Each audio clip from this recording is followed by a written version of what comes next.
Durante su exposición de las políticas del gobierno para pedir el voto de confianza en el Pleno del Congreso, el presidente del Consejo de Ministros, Pedro Cateriano, calificó como pequeño rebrote el incremento del número de pacientes infectados por el nuevo coronavirus en nuestro país.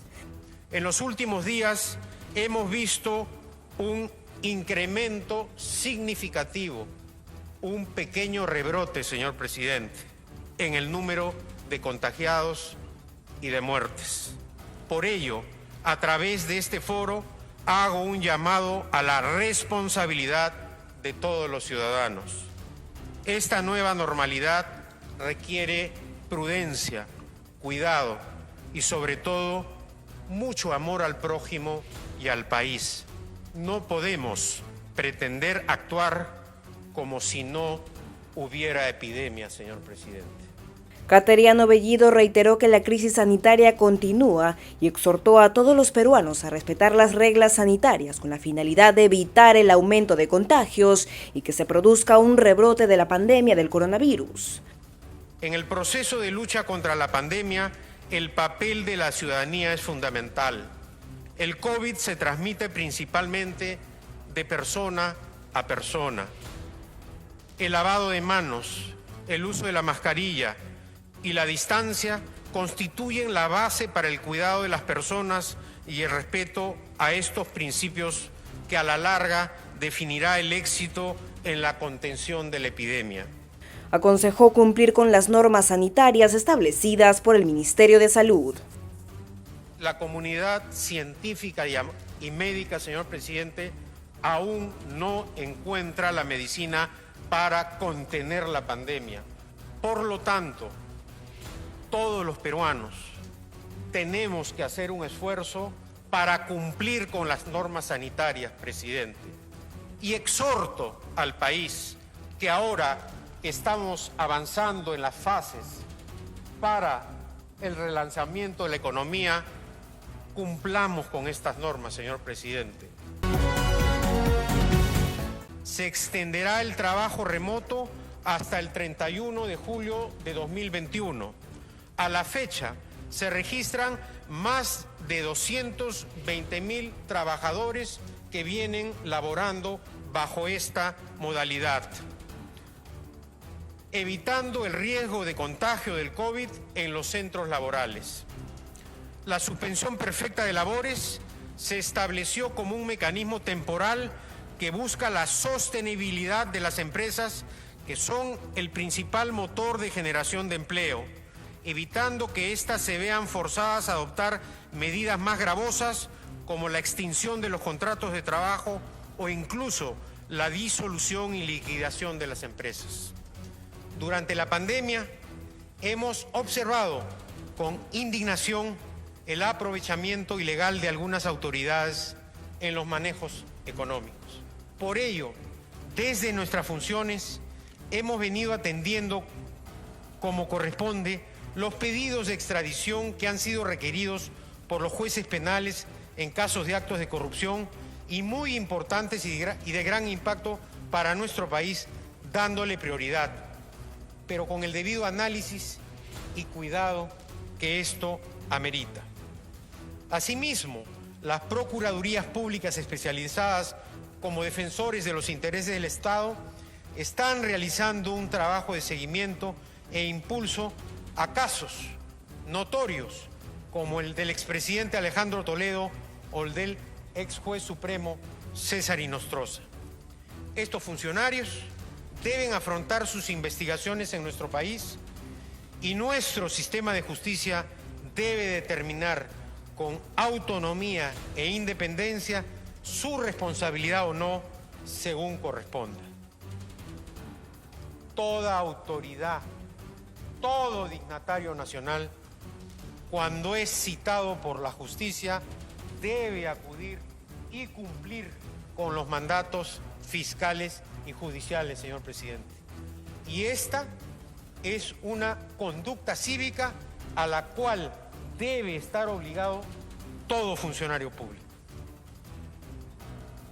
Consideramos que este plan que acabo de someter a la consideración del Congreso de la República es realista, urgente y responde a las necesidades del momento actual. El peor escenario para el país es una confrontación entre los poderes del Estado y un ambiente de ingobernabilidad. Nadie lo desea.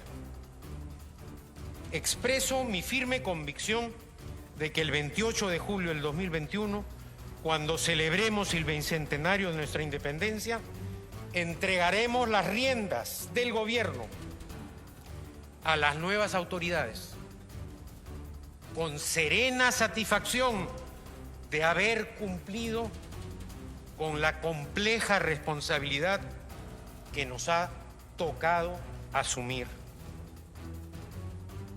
Diremos la verdad permanentemente, cueste lo que cueste. Y vendré a este Parlamento Nacional a responder por todos mis actos durante esta crisis sanitaria y de emergencia nacional que demanda la unidad de todos los peruanos. Promoveremos una nueva iniciativa para garantizar que se defina con la debida antelación la lista de candidatos y no tengamos dudas sobre quiénes pueden participar en el proceso electoral, tal como aconteció en las últimas elecciones generales y en las recientes elecciones parlamentarias. No deseamos exclusiones ni vetos en momentos finales o candidatos habilitados muy cerca de la fecha de la elección. Somos conscientes de que estas posiciones requieren ir construyendo consensos. Y qué mejor que hacerlo en un espacio en el que con los partidos inscritos veamos cómo llegamos a acuerdos teniendo presente el resultado del referéndum del 2018, que aprobó mayoritariamente la reforma política. El presidente de la República, Martín Vizcarra, ha convocado a las elecciones generales para el 11 de abril del próximo año.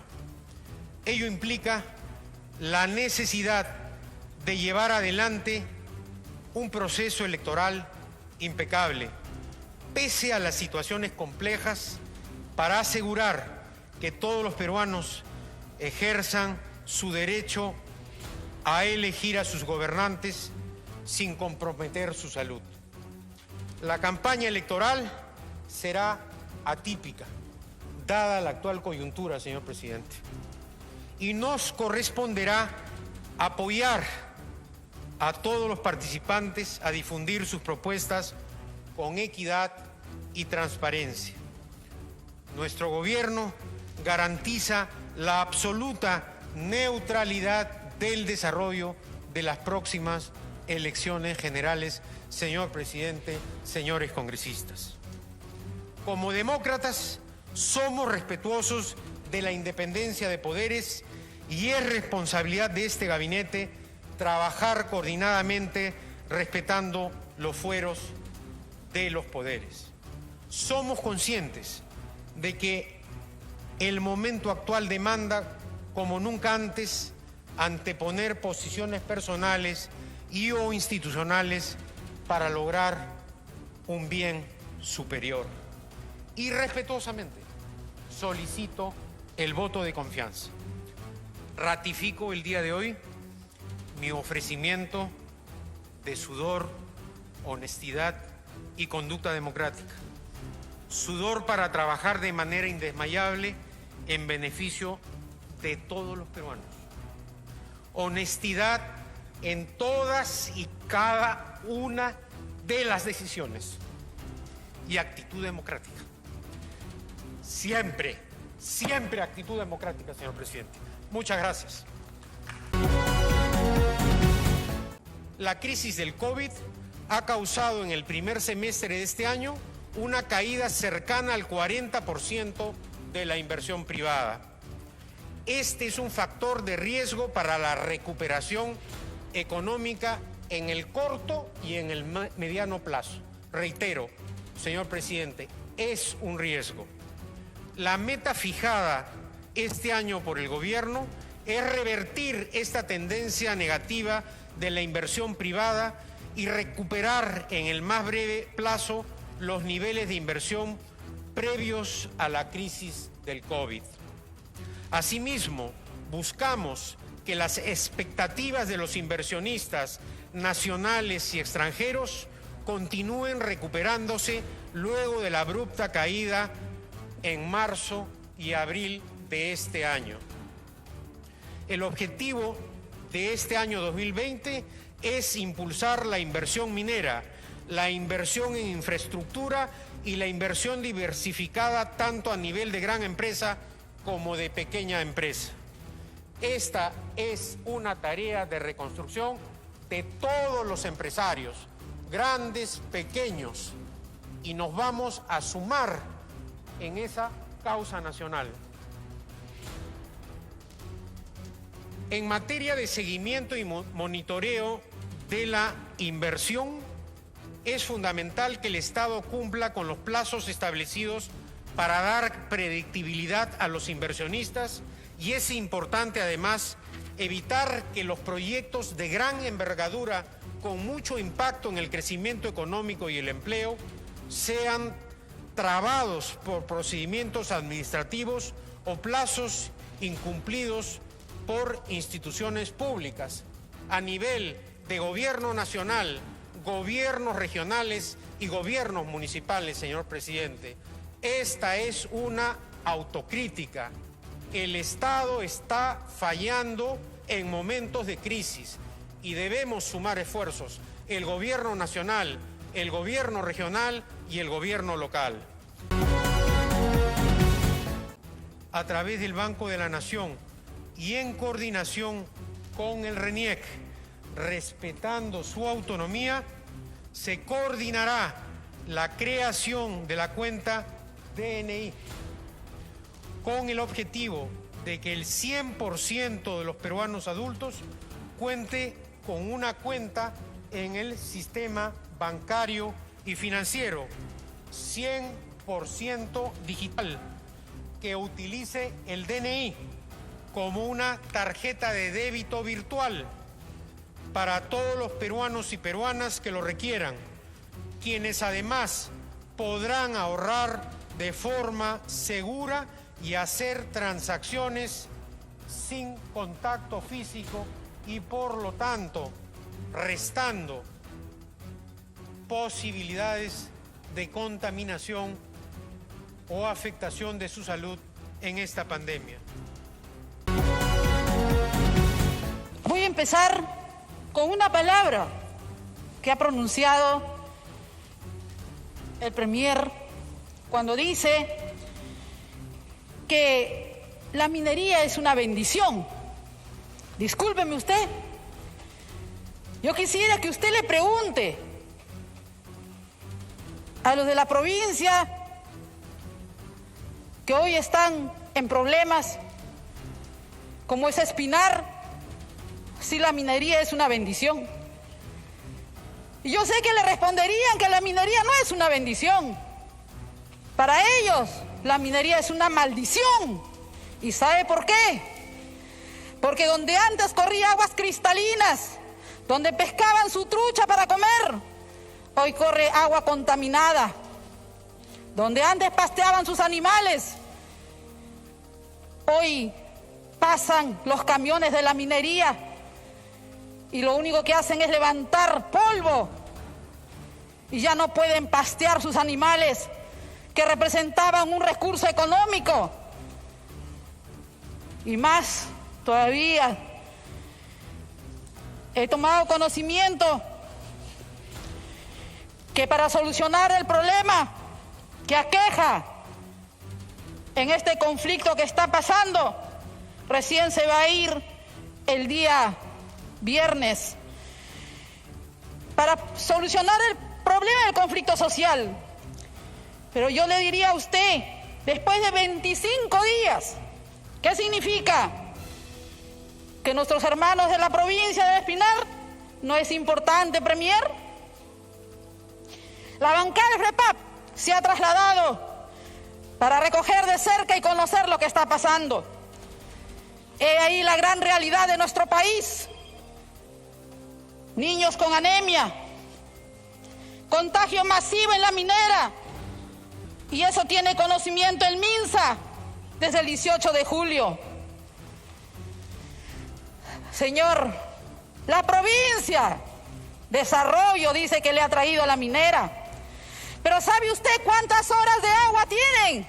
2 horas la provincia de Espinar. Yo le invitaría a usted ir a vivir un mes ahí. Tendría que juntar su agua para bañarse. Eso es lo que pasa el pueblo, esa es la realidad. Eso es en la provincia. Pero ahora pregúntese en los distritos, pregúntese en los centros poblados si tienen agua potable. Y estamos ante una gran pandemia. Ese es el otro gran problema que tenemos, que nos está azotando tan grandemente.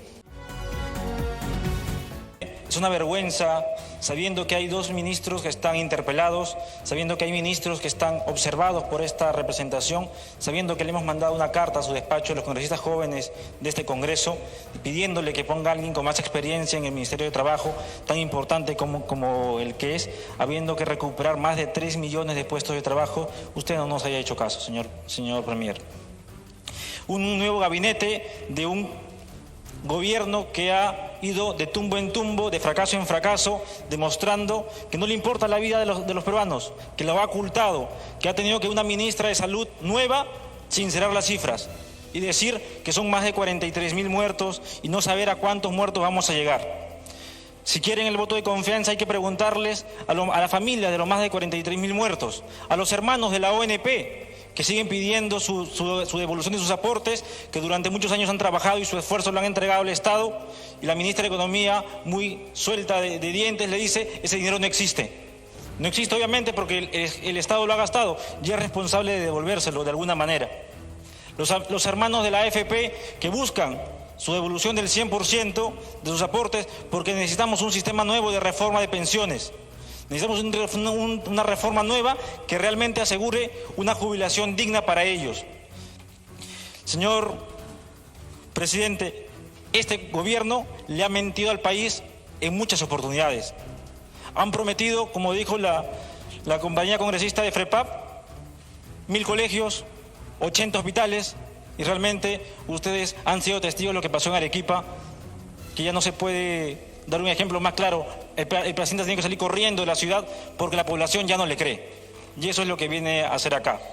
Podemos Perú no nota los cambios suficientes para poder darles la confianza el día de hoy. Podemos Perú fue responsable la primera vez en darle la confianza al gabinete y pedirles gobernabilidad, apoyo, humildad, algo que no tuvo el gabinete pasado. Y este gabinete realmente no demuestra los cambios que necesitamos. Y es una falta de respeto a este Congreso, sabiendo que hay ministros interpelados, los vuelve a traer y insistir con ellos. Y usar a los medios de comunicación para que ataquen a este Congreso, que solamente está haciendo el trabajo que tiene que hacer y es defender los intereses del pueblo. Yo le hago recordar, Premier, que usted cuando fue primer ministro del gobierno de Ollanta-Humala, en el año 2015 hubo un presupuesto de 3.751 millones de soles. Y usted lo redujo a 3.586 millones de soles, es decir, 164 millones de soles. Por eso se debe, pues, el abandono que nos encuentra hoy nuestro sistema de salud. Por eso que los peruanos tienen que mendigar en una puerta de un hospital, porque no tienen la plata para ir a una clínica privada, que nos sacan los ajos y nadie dice nada. Aquí nos dijo que iban a intervenir también las clínicas. ¿Dónde están las clínicas que se han intervenido? ¿Dónde está su salud? ¿Dónde están las multas que le pusieron a las clínicas privadas? Yo felicito el sinceramiento de los muertos que ha tenido la ministra de Salud, porque para el anterior ministro todo estaba perfecto, todo estaba bien. Sus martillazos habían dado resultado, pero nos engañó, nos mintió. Y hoy pretenden que nosotros volvamos a creer en el Ejecutivo. No, señor Premier. Una vez te mienten, dos ya no. Nosotros somos responsables de dar nuestro voto de confianza, pero también tenemos que ejercer el cargo que el Perú nos ha dado aquí, los peruanos. No estamos por voto de confianza, ni en cada cargo por adedocracia, no. Nosotros representamos al voto popular. Aquí estamos porque el pueblo nos ha elegido para estar aquí. No estamos para un mes, 2 meses ni 3 meses. Y si hacemos bien nuestro trabajo nos vamos a quedar. No, señor. Estamos aquí porque el pueblo nos ha dado la confianza. Y vamos a estar aquí hasta el 28 de julio del próximo año. Y qué pena y vergüenza me da ser presidente de la Comisión Multipartidaria del Bicentenario. ¿Qué voy a celebrar si vivimos un luto nacional? ¿Qué voy a celebrar si los peruanos han perdido el trabajo? Más de 3 millones de peruanos han perdido su trabajo. Pero para los poderosos sí. Aquí la ministra presente nos dijo que cuando íbamos a aprobar el proyecto de ley del 25% de la AFP, la crisis en la economía iba a caer. Mentira, no ha pasado nada. Dice que el fondo de los 4.700.000 peruanos aportantes de la ONP no existe. ¿Cómo no va a existir? Si mi padre, que ya dejó de existir, que falleció, aportó el 13% todos los meses de sus salarios y no existe, ¿cómo no va a existir? Yo me pregunto, ¿cómo no va a existir? Somos buenos para reconocer como Estado deudas a los bancos, pero no podemos reconocer la deuda de los peruanos que han aportado con sacrificio y esfuerzo. No puede ser posible que 4.700.000 peruanos estén mendigando y estén esperando que este Congreso le devuelva su plata porque no llegaron a contribuir con 20 años de aporte. Señor Premier, lo invito a que visite Lima Este para que vea cómo están los hospitales. Totalmente colapsados. Se ha dado plata a las municipalidades. A una municipalidad, por no decir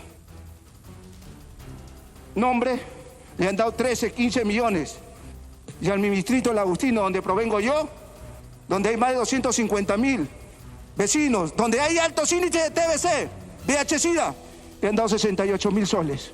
¿Usted cree que es justo eso? Es lamentable lo que viene pasando en nuestro país. También, muy bien hizo el Premier Cateriano a decir: queremos tender puentes, queremos ser diferentes al anterior gabinete para empezar a trabajar conjuntamente. Lamentablemente tiene una mochila muy pesada, Premier, porque está repitiendo ministros que están siendo interpelados.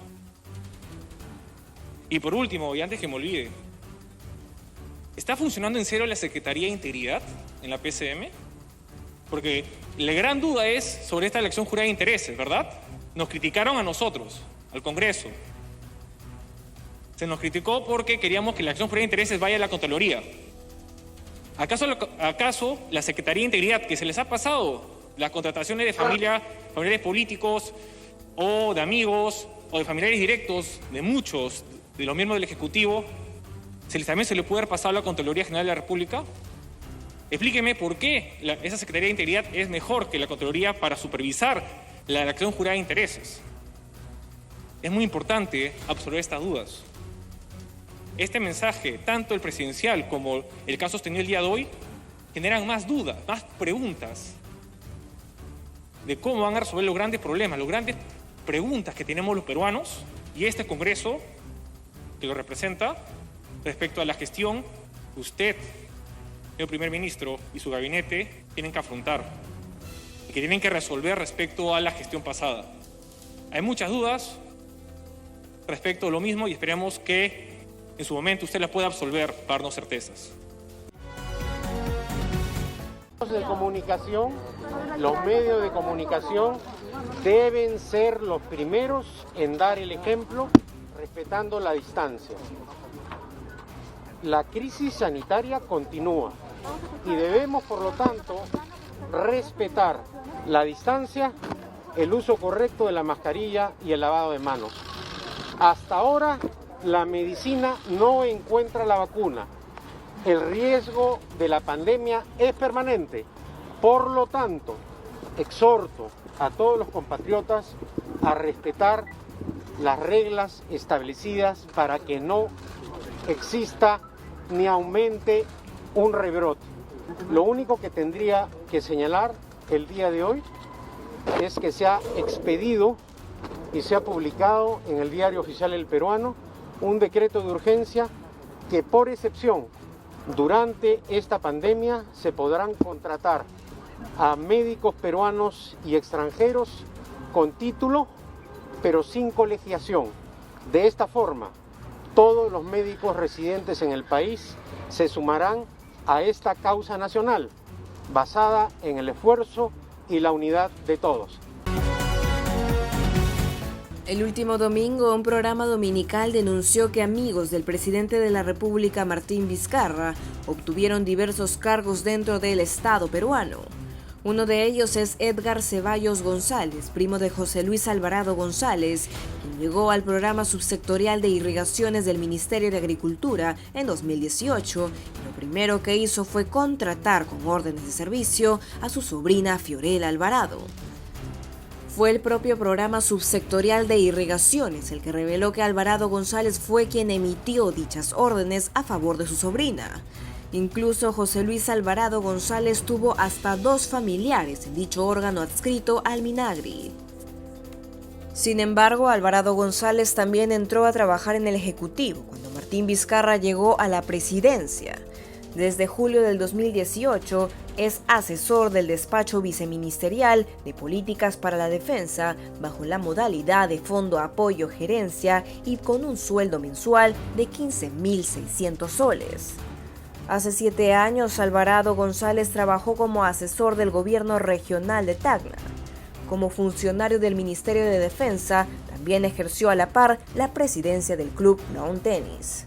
Quien llevó hasta dicho cargo fue el viceministro de Políticas para la Defensa, el general en retiro Hernán Flores Ayala, que también es amigo de Martín Vizcarra y que ejerce en ese portafolio desde mayo del 2018.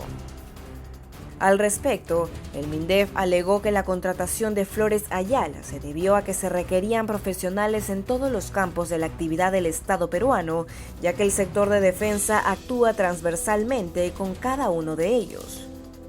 En el caso del comandante en situación de retiro Alejandro Hernán Espinosa Fernández, fue contratado mediante órdenes de servicio desde octubre del 2016, cuando Martín Vizcarra era ministro de Transportes y Comunicaciones. Así, obtuvo contratos con el Estado por 12.000 soles, 9.000 soles, 30.000 soles y 27.000 soles. La última de ellas fue en febrero de este año y casi siempre aparecen las imágenes del Lawn Tennis junto al mandatario. Lo mismo ocurre con Hugo Mario Misat Trabuco, otro amigo de Martín Vizcarra que fue nombrado asesor en el proyecto especial de infraestructura de transporte descentralizado desde el 20 de enero del 2020. La amistad entre ambos data desde que Vizcarra ejercía como gobernador regional de Moquegua, cuando el jefe de Estado era ministro de Transportes y Comunicaciones. Misat fue designado director del Sistema Administrativo 2 de la Secretaría General de dicho sector. Posteriormente, el 10 de abril de 2018, Misat Trabuco pasó a ser asesor técnico de Provías descentralizado, cargo que ejerce hasta la actualidad. La pena de cárcel contra la ex primera dama Nadine Heredia y los exministros Luis Miguel Castilla y Eleodoro Mayorga podría ser entre 18 a 30 años de ser encontrados culpables por el caso Gasoducto Sur, según la fiscal Giovanna Mori. Además, durante la tercera audiencia, donde se sustentó el pedido de prisión preventiva contra los 3 investigados, según la Fiscalía, habría elementos determinantes respecto al peligro de fuga y obstaculización.